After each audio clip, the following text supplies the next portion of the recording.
Management of the axilla. For many years, complete ALND was the standard approach for the management of axilla for patients with invasive breast cancer and was thought to be a critical component of the surgical cure. And the perception shifted when studies of NACPP 04 and which is clinically node negative patients were randomized to radical mastectomy, total mastectomy with radiotherapy, to the regional lymphatics and total mastectomy with observation of the axillary node and delayed ALND if node metastasis developed showed no survival benefit of axillary surgery. ALND came to be regarded as the standard procedure that provided prognostic information and maintained local control in the axilla. However, the observation that 25 to 30% of long-term survivors treated with the radical mastectomy alone had positive nodes, coupled with the decreased survival observed after inadequate axillary treatment in the Guy's Hospital trial, suggested that ALND was therapeutic for some patients with axillary nodal metastasis. Lymphatic mapping and SLNB has replaced ALND as the staging procedure of choice when the axilla is clinically negative. A sentinel node can be identified in 97% of women, and in the ACOSO Z10 trial, participating surgeons chose the method of lymphatic mapping.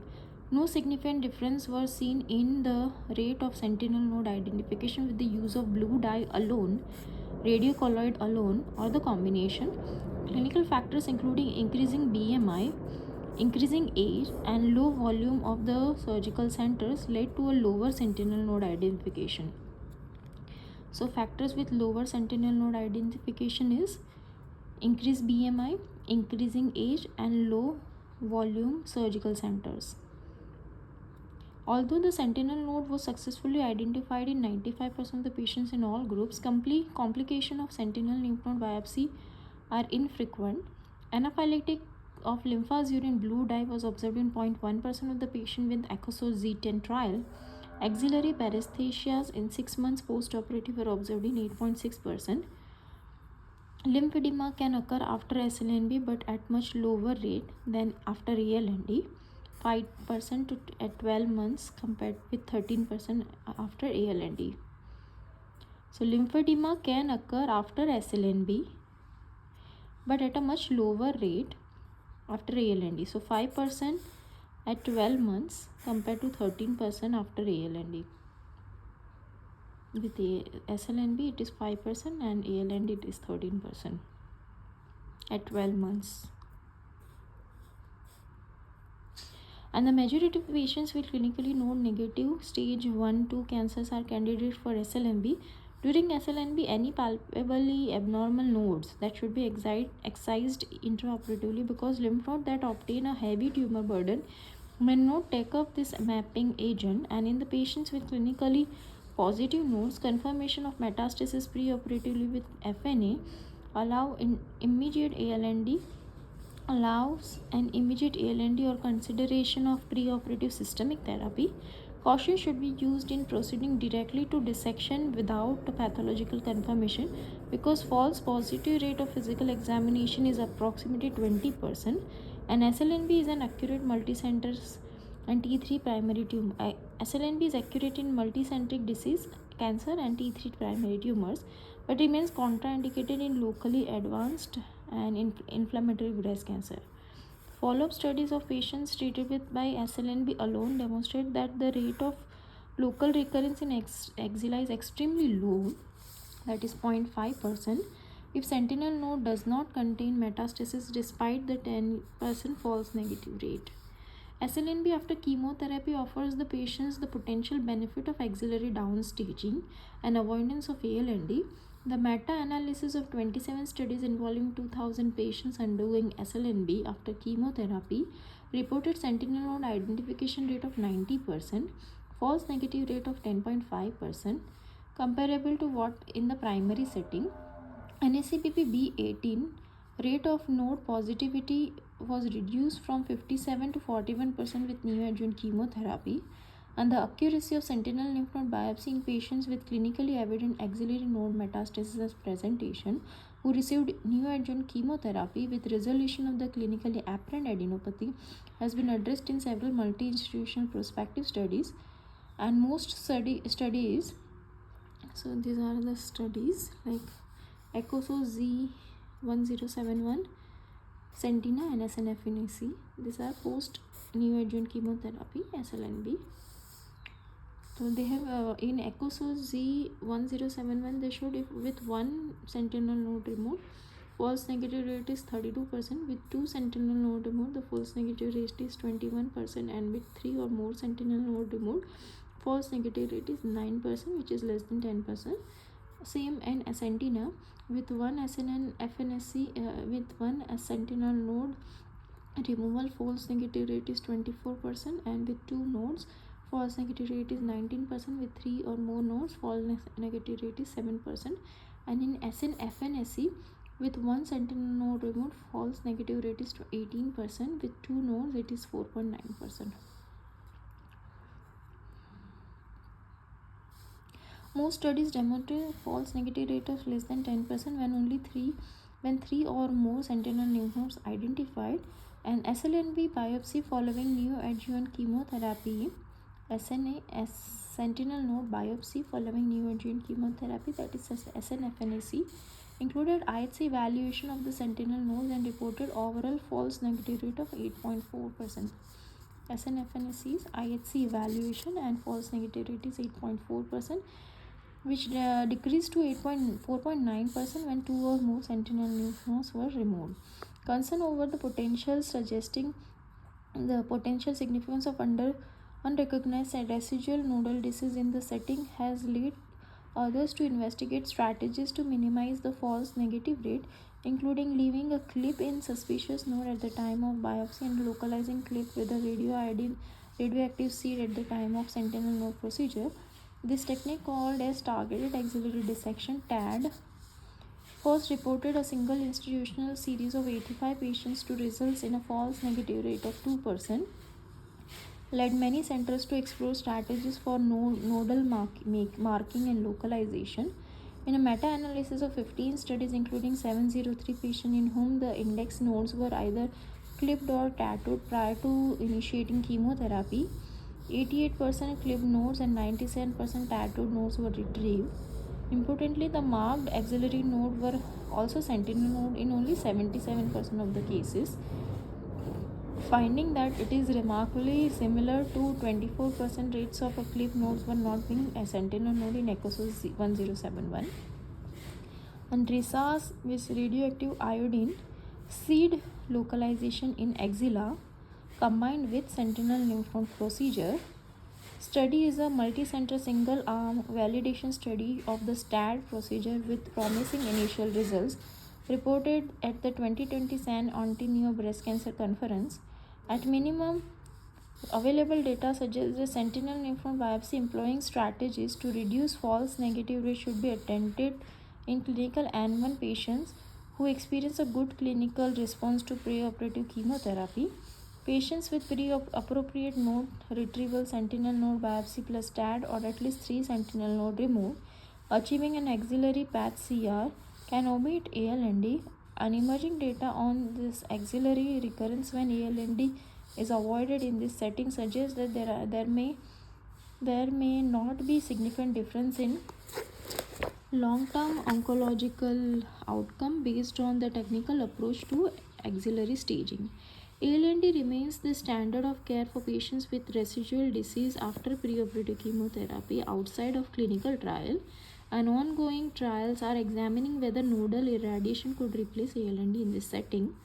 So, ability to perform a more detailed examination of the sentinel node has significantly increased identification of small tumor deposit in the axilla. Isolated tumors as less than 0.2 mm and micromets 0.2 to 2 mm in patients undergoing upfront surgery does not affect cancer outcome. The routine use of serial section IHC to detect micromets in upfront surgery patient is not warranted. Randomized trial in patients with sentinel node micromets found no significant difference in local, regional, or distant recurrence with sentinel node biopsy alone versus complete ALND, despite the finding of additional node mets of 13% of the ALND group in both the studies. And the significance of residual isolated tumor cells and micromets after preoperative and systemic therapy remains the matter of debate. In early data of NSABP B18 trial, Fisher et al. Reported the patients with residual nodal disease of less than 1 mm experienced significant worse OS compared to those with the YPN0.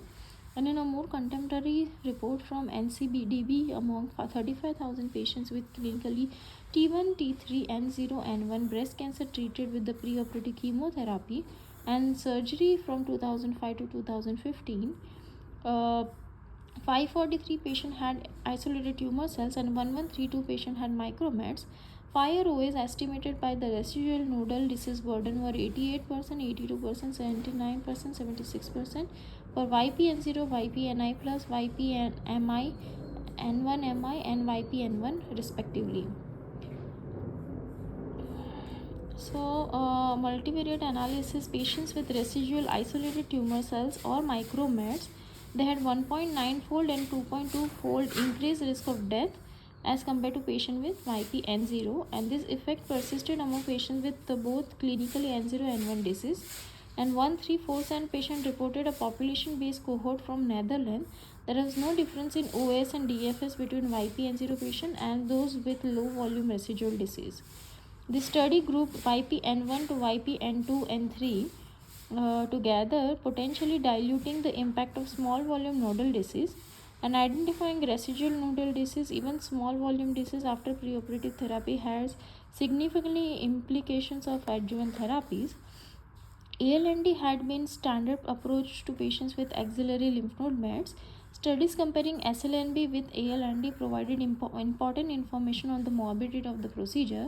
In the axillary lymphatic mapping against nodal clearance trial, Almanac trial, axillary lymphatic mapping against node axillary clearance trial, Almanac, moderate to severe lymphedema was reported in 13% of the patient after 12 months after ALND, and a sensory loss was reported in 31%. Decrease in shoulder flexion and abduction were present 1 month after surgery but resolves rapidly after that time. ALND provides an excellent long-term local control with only 1.4% patients treated by radical mastectomy in the NSABP04 trial, having an isolated axillary recurrence at 10 years of follow-up. The use of axillary irradiation as an alternative to ALND was studied in the pre-sentinel nodal era in randomized controlled trial clinically node 0 performed at Institute of Curie. And after 15 years of follow-up, axillary failure rate was 3% in the radiation arm and 1% in the surgical group, indicating that an acceptable alternative in patient contraindication to axillary surgery or those refused to procedure. And the procedure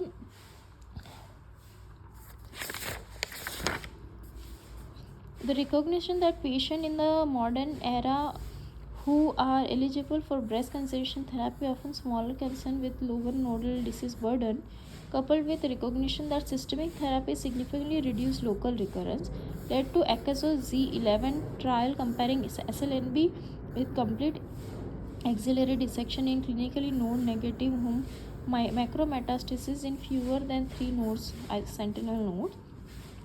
After follow-up of 6.2 years, 5-year recurrence rate was 0.5% in the dissection arm and 0.9% in the sentinel node arm alone, with no difference in DFS and OS. And morbidity including wound infection, paresthesia, patient-related lymphedema, they were significantly lower in the sentinel group. And at 10 years, the OS among patients treated with SLNB alone continued to be non-inferior to that with ALND. And 5 years to 10 years, there was only one additional regional recurrence in SLN group and none in the ALND group. All patients with the ACOSO Z11 studied were treated with BCT. 97% received some type of systemic therapy, and all patients were received whole breast RT. While the low rate of axillary failure in the sentinel node biopsy alone group likely reflects irradiation of the low axilla with the breast in Z11, confirms the omission of ALND is safe in patients with 1 to 2 positive sentinel node when RT and adjuvant systemic therapy are planned. And this finding do not apply to women with clinically positive nodes and extensive nodal involvement and those undergoing APBI and treatment with mastectomy. Patients treated with mastectomy were included in the IBCSG 23 International Breast Cancer Study Group 2301 trial. Phase 3 randomized study axillary dissection or no axillary dissection in patients with micrometastatic disease in the sentinel node. Similar to Z11, there was no significant differences ALND recurrence, DFS, OS based on the performance of an ALND. Studies have examined whether the woman with positive sentinel node can substitute RT for axillary dissection. After mapping of the axilla, radiotherapy or surgery, radiotherapy, mapping of eczema, MROs, radiotherapy or surgery trial, examine management approaches for the patients with positive sentinel node by comparing irradiation of the axilla and supraclavicular field to ALND.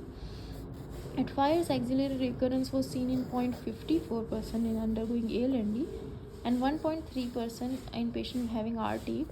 Without the significant difference in the 5-year DFS, lower rate of lymphedema during the treated with RT instead of surgery. Similar finding reported in the optimal treatment of the axilla surgery radiotherapy after a positive sentinel node early breast cancer trial. Otto Assor.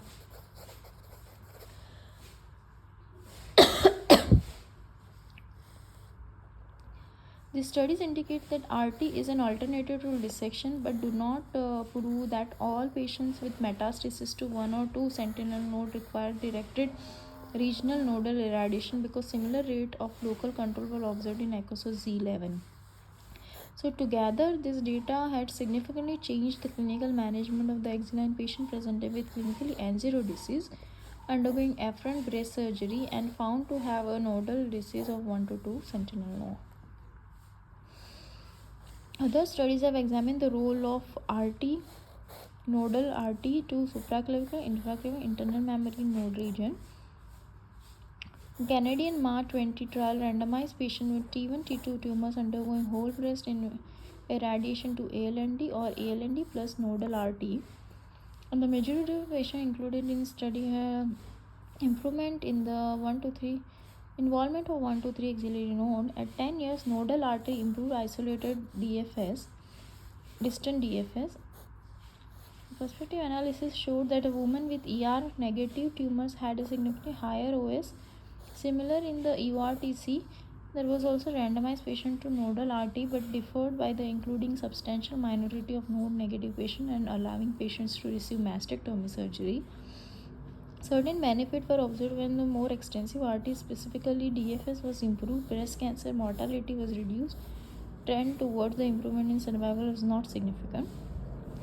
Based on these findings, SLNP is appropriate axillary management for patients with 1 to 2 positive sentinel node, and ALND should not longer be considered the standard approach for all patients. Moreover, regional nodal RT should be considered in patients with the high risk characteristic, particularly hormone receptor negative disease. And patients and physician alike must appreciate that some patients with low volume metastasis to the axilla appear not need ALND and comprehensive nodal RT in the setting of modern systemic therapy and lumpectomy with tangential breast RT, and others with higher risk in harboring substantial risk nodal disease may benefit from comprehensive nodal RT and consideration of the tumor subtype in addition to other prognostic factors such as age and stage along with patient value and preference, assessment to tailor treatment cover recommendation and guide shared decision in this complex area appropriately. Thank you.